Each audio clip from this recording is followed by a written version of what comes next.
C'est derrière les volets verts de cette maison d'une rue calme de Châtillon-en-Bazois que se serait déroulée une partie des faits.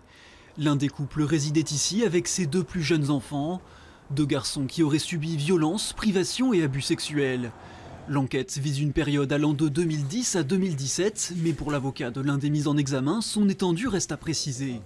L'instruction a été ouverte de façon la plus large possible, de manière à ne pas manquer un fait qui serait éventuellement établi à l'encontre de ces mineurs. En revanche, ça n'est pas pour le moment la réalité concrète des faits. Les premiers signalements auraient été faits dans le cadre scolaire. La mère du village décrit des enfants difficiles qui n'avaient pas de concentration, très agités, dans un contexte familial complexe suivi par les services de protection de l'enfance.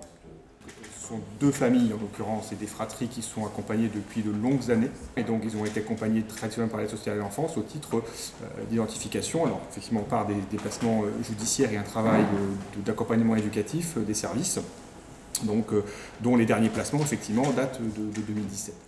Les 4 victimes présumées sont aujourd'hui âgées de 4 à 9 ans.